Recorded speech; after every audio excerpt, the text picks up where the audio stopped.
Hello दोस्तों, welcome to my YouTube channel BG study point. तो आज हम बात करेंगे थर्मल इंजीनियरिंग का फर्स्ट चैप्टर जो है क्या है, इंट्रोडक्शन। ठीक, थर्मल इंजीनियरिंग पदार्थ के बारे में उसका फर्स्ट चैप्टर है इंट्रोडक्शन, परिचय। कुछ पदार्थों के परिचय हम कर लेते हैं। चलिए जिसमें देखते हैं हम सबसे पहला हमारा क्या है, पदार्थ। यह एक विशिष्ट प्रकार का द्रव्य है जो निश्चित संगठन एवं निश्चित गुण रखता है। आयरन हो गया, माइल्ड स्टील हो गया और भी अन्य पदार्थ हैं। ठीक, उदाहरण आयरन, माइल्ड स्टील। ठीक, पदार्थ द्रव्य का एक नमूना है जिसको पकड़कर आवश्यक क्रिया द्वारा उपयोगी वस्तु में परिवर्तित किया जा सकता है। ये पदार्थ धातु, मिश्र धातु, उपधातु, अधातु, तत्व, मिश्रण, यौगिक अथवा इसके संग्रह हो सकते हैं। ठीक, अगला हमारा है पदार्थ विज्ञान यानी मटेरियल साइंस, जो पदार्थों की आंतरिक संरचना, पदार्थों की संरचना एवं इनके गुणों के मध्य संबंध तथा ताप परिवर्तनों के गुण, संरचना परिवर्तन और विभिन्न यांत्रिक रूपण पर प्रमुख के प्रभावों आदि से अवगत कराता है। क्या कहलाता है? पदार्थ विज्ञान कहलाता है।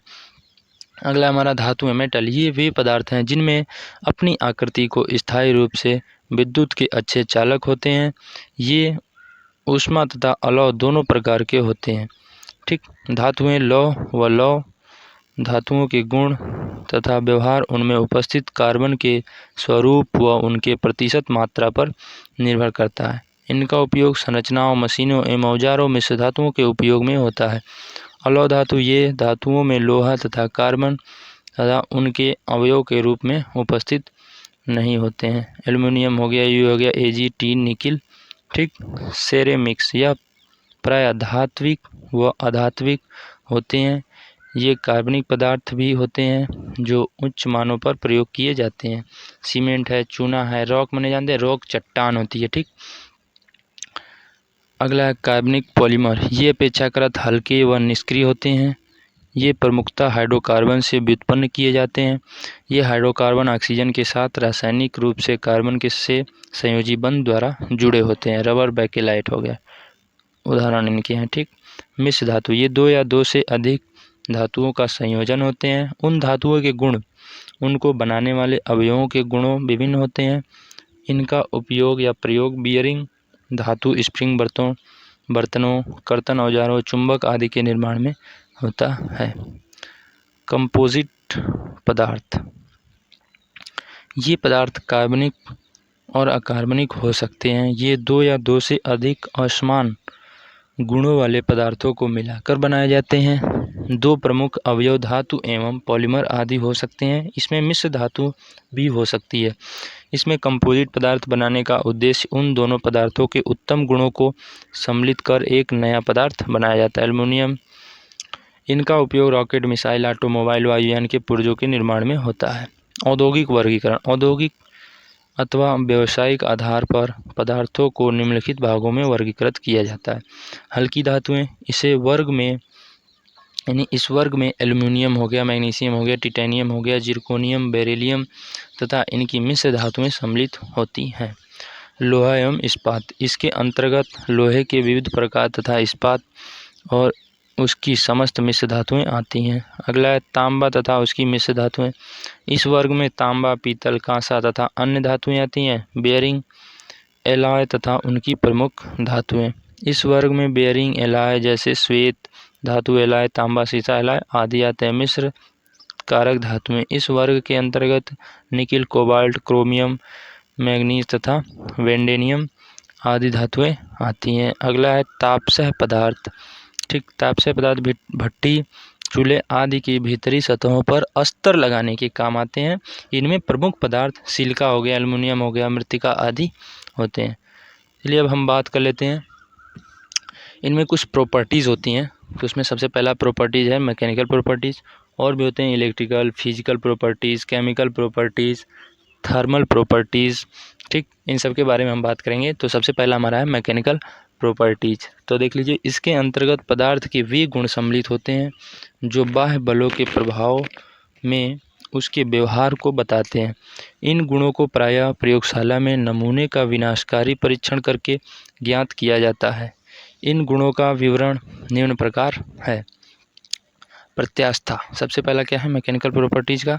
प्रत्यास्था, यह पदार्थ का वह गुण है जिसमें बाह्य बलों के प्रभाव में पदार्थ का विरूपण होता है, परंतु बाह्य बल हटा देने से वह पुनः अपनी अवस्था में आ जाता है।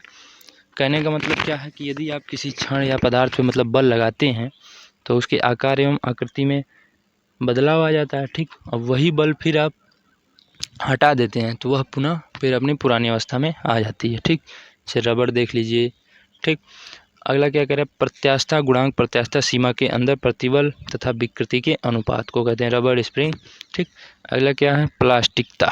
यह पदार्थ का वह गुण है जिसमें बाह्य बलों के प्रभाव में पदार्थ के आकार में बिना टूटे स्थायी विरूपण आ जाता है। इसका मतलब है कि आप किसी पे बाह्य बल लगाते हैं तो उसके आकार एवं आकृति में तो चेंज होता है, लेकिन उस पर बल हटा लेने के बाद वह फिर पुनः अपनी पुरानी वाली अवस्था में नहीं आता है। जैसे रहेगा, जैसे आपने खींच दिया वैसे के वैसे ही रहेगा, जैसे पॉलीथीन हो गया। ठीक, अगला क्या है, चीमड़पन। यह पदार्थ का वह गुण है जिसके कारण पदार्थ भंजन से पूर्व प्लास्टिक विरूपण के दौरान ऊर्जा का अवशोषण करता है। इस गुण से पदार्थ टूटने से पूर्व मरोड़, झटकों या धक्कों का विरोध करता है। अगला देखिए, इसका एग्जाम्पल देख लीजिए, मृदु इस्पात हो गया, पिटवा लोहा हो गया। अगला हेडिंग क्या है, तन्यता। इस गुण के कारण पदार्थ तनाव में बिना टूटे अधिक विरूपित किया जा सकता है। इसी गुण के कारण सोने, चांदी, तांबा, एल्युमिनियम के तार बनाए जाते हैं। नम्यता। इस गुण के फलस्वरूप पदार्थ के बिना टूटे किसी चाप में झुकाया जा सकता है या फिर मोड़ा जा सकता है। ठीक, कुट्यता। संपीड़न बलों के अंतर्गत पदार्थों के रूप में बिना चुटके पदार्थ परिवर्तन किया जा सकता है, अर्थात पदार्थ को पीटकर पतली चादर का रूप दिया जा सकता है। ये कुट्यता का एक और नाम होता है आघात वर्धनीयता। ठीक, उसको भी पतली पीट कर जब हम पतली चादर में प्रयोग कर देते हैं या फिर बना देते हैं तो क्या कहलाता है, हमारा कुट्यता। ठीक, अगला क्या है, कठोरता। इस गुण के फलस्वरूप कटने, घिसे जाने या खुरचे जाने का प्रतिरोध करता है। यदि आप कोई भी कठोर पदार्थ है उस पर कोई काटते हैं या खरोच मारते हैं या घिसते हैं तो वह उसका विरोध करेगी। ठीक, तो वही हमारा क्या कहलाएगा, कठोरता। सामर्थ्य। बगैर असफल हुए किसी पदार्थ के प्रतिबल सहने की अधिकतम क्षमता को उसकी सामर्थ्य कहते हैं। ठीक, कड़ापन। इस गुण के कारण पदार्थ प्रत्यास्थ विरूपण का विरोध करता है। ठीक, अगला हम बात कर लेते हैं ऊष्मीय गुण, थर्मल प्रॉपर्टीज। ऊष्मा के अनुप्रयोग से पदार्थ में होने वाला परिवर्तन ये उसका क्या कहलाता है, ऊष्मीय गुण कहलाता है। सबसे पहली हेडिंग इसमें देखिए क्या है, विशिष्ट ऊष्मा, स्पेसिफिक हीट। किसी पदार्थ की इकाई सन्निधि का 1 डिग्री तापमान बढ़ाने के लिए जितनी ऊष्मा की आवश्यकता होती है वह उस पदार्थ की विशिष्ट ऊष्मा कहलाती है। विशिष्ट ऊष्मा की इकाई कैलोरी प्रति ग्राम या डिग्री सेल्सियस या किलो कैलोरी की डिग्री सेल्सियस होती है। ठीक, अगला इसमें देख लीजिए ऊष्मीय क्षमता। किसी पिंड का तापमान 1 सेंटीग्रेड बढ़ाने के लिए आवश्यक ऊष्मा को संपूर्ण पिंड की ऊष्मीय क्षमता कहते हैं। ऊष्मीय क्षमता MST, यानी टी क्या है हमारा, 1 डिग्री सेल्सियस टेम्परेचर है तो बचेगा क्या, ऊष्मीय क्षमता MS कैलोरी। ठीक, ऊष्मीय चालकता, थर्मल कंडक्टिविटी। ऊष्मीय चालकता धातुओं का वह गुण है जिसके फलस्वरूप उसके सूक्ष्म कणों के माध्यम से ऊष्मा का प्रवाह उच्च तापमान की ओर होता है, जबकि कणों की परस्पर स्थिति में कोई परिवर्तन नहीं होता है। क्या कहलाता है, ऊष्मीय चालकता। अगला क्या, ऊष्मीय प्रसार, थर्मल एक्सपेंशन। किसी धातु क्षण मेटल रॉड को गर्म करके उसके तापमान में यदि वृद्धि की जाए तो उसकी लंबाई में प्रसार होता है। लंबाई में यह प्रसार निम्न बातों पर निर्भर करता है, क्षण की धातु, तापमान में वृद्धि, क्षण की प्रारंभिक लंबाई। ठीक, किसी पदार्थ की एकांक लंबाई का एकांक तापमान बढ़ाने पर होने वाली वृद्धि को पदार्थ का ऊष्मीय प्रसार गुणांक कहते हैं। ठीक, आ गया ऊष्मीय थकान, थर्मल फटीग। पदार्थ की ऊष्मीय थकान से तात्पर्य यह वे है, मतलब पदार्थ की ऊष्मीय थकान से तात्पर्य वे यांत्रिक प्रभाव हैं जो पदार्थ को बार बार गर्म या ठंडा करने से उत्पन्न ऊष्मीय प्रतिबलों के कारण उत्पन्न होते हैं। ऊष्मीय थकान से पदार्थ असफल भी हो सकता है।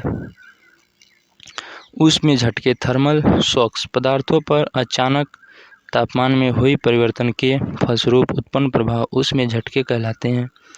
ऊष्मीय प्रतिबल किसी धातु क्षण को यदि दोनों सिरों से दृढ़तापूर्वक जकड़ दिया जाए जिसमें कि उसमें प्रसार या संकुचन होने की संभावना न रहे और उस क्षण के तापमान में परिवर्तन क्रिया हो जाए तो उसमें प्रतिबल उत्पन्न हो जाता है। तापमान में वृद्धि से दृढ़तापूर्वक जकड़ी गई क्षण का प्रसार रुक जाता है।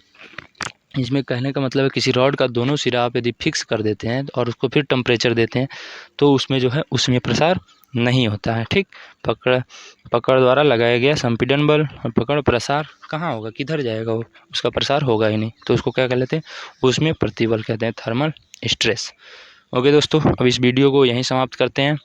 फिर अगले वीडियो में हम और जो भी प्रॉपर्टीज़ बताएं हमारे इलेक्ट्रिकल प्रॉपर्टीज़ है, केमिकल प्रॉपर्टीज़ है, इनके बारे में फिर और आगे जो है नैनो टेक्नोलॉजी, ठीक, स्मार्ट मटेरियल, इनके बारे में अगली वीडियो में बात करेंगे।